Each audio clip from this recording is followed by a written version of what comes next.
PSG Fan TV, bonsoir à tous, bonsoir Joe. Bonsoir Ronnie, bonsoir à tous. Alors, on se retrouve de nouveau en Ligue des Champions cette fois-ci face à Benfica chez eux.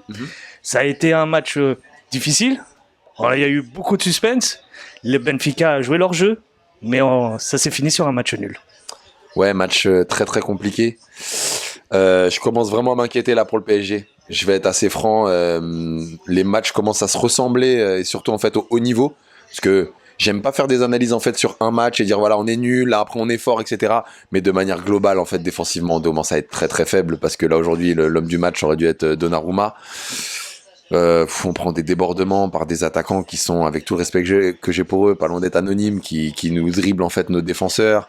Sur le jeu de tête, on n'est pas là. Donc non, vraiment, déjà contre Haïfa, je mettais une petite alerte. Là, vraiment, si on n'a pas un bon recrutement ou la moitié des grands joueurs qui sont blessés à la Coupe du Monde, on va pas aller très très loin. Je suis assez fataliste, hein, vraiment, pour le coup, je me prépare déjà au pire.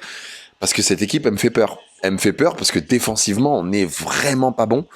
Tu vois, autant ce soir, bah voilà, il y a le retourné de Neymar, on peut potentiellement marquer des buts, faire une transversale, ça tient à pas grand-chose. Mais autant défensivement, ça se répète, quoi.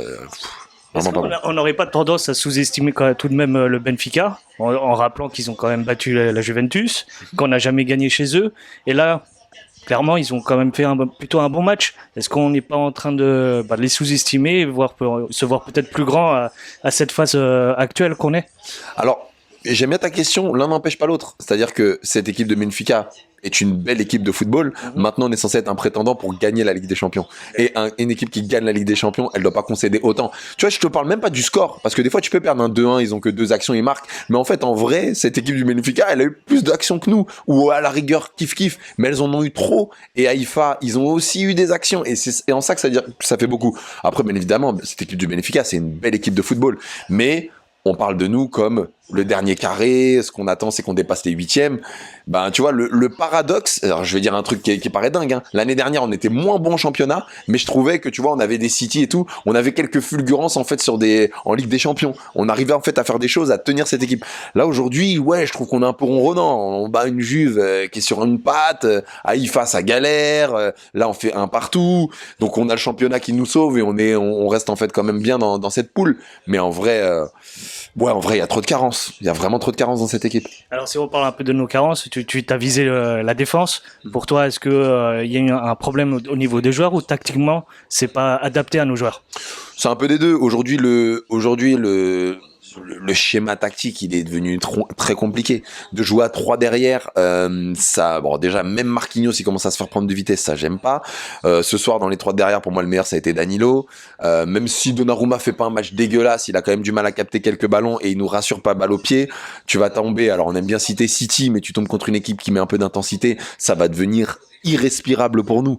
Et en plus, du coup, on n'est pas très bon à la relance. Alors, après, le côté positif, c'est que certes, on met qu'un but, mais nos génies devant et notamment aussi via Vitinha, Verratti arrivent à se procurer. Eux, à la rigueur, je te dirais que c'est la petite note positive, optimiste. Je dis que eux, ils peuvent se jauger pour devenir meilleurs et meilleurs dans la finition, commencer en fait à avoir des automatismes. Je pense qu'il y a quelque chose offensivement qui peut se faire, mais défensivement, tu vois les mêmes erreurs. T'as envie, des fois, je vois Marquinhos et que j'adore Marquinhos, mais des fois j'ai envie, tu sais que Ramos, il lui dit, tu sais quoi, je te prends le brassard. Pourtant Ramos c'est pas très fort, mais en tant que leadership, j'ai l'impression de voir Marquinhos qui s'éteint et ça me fait mal au cœur. Ça me fait mal au cœur. Un mec qui était si fort en 2020, même 2021, il était là.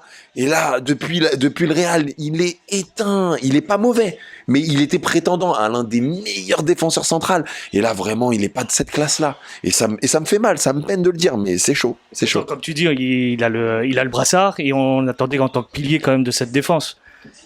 Mais justement, je trouve qu'il caractérise en fait nos carences défensives et nos carences mentales.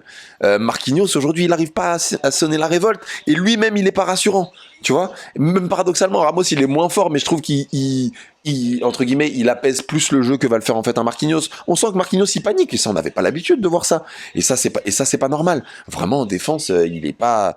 Ouais, non, t'as un vrai sujet. Aujourd'hui, pour moi, le meilleur c'était Danilo. Je dis clairement. Hein. Ah ouais. Dur pour Marquinhos en tout cas pour ce soir. Donc, pour toi, il passe à côté de son match ou pas?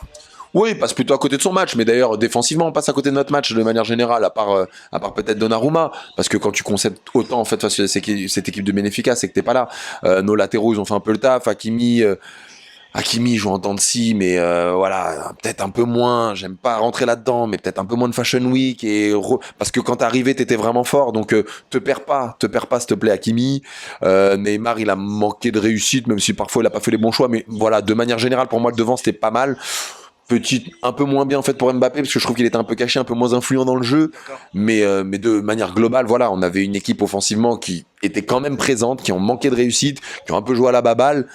Mais voilà, je te reviens sur le souci de fond, c'est la défense, c'est que ça va être très très chaud. Dernier point que je voulais évoquer avec toi, c'est les choix d'attaque d'hommes de notre coach. Est-ce que tu n'as pas l'impression, après 2 mois maintenant, depuis qu'on a entamé cette saison le 31 août, que les choix de remplaçants sont souvent les mêmes?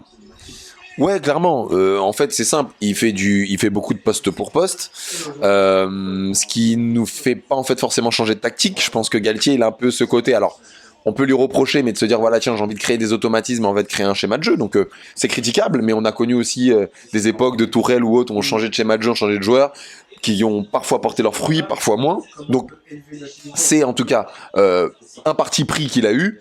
Après, personnellement, je pense que des fois, il faudrait en fait un petit peu changer. T'as la possibilité en fait de faire redescendre tes pistons, jouer plus en 4-3-3.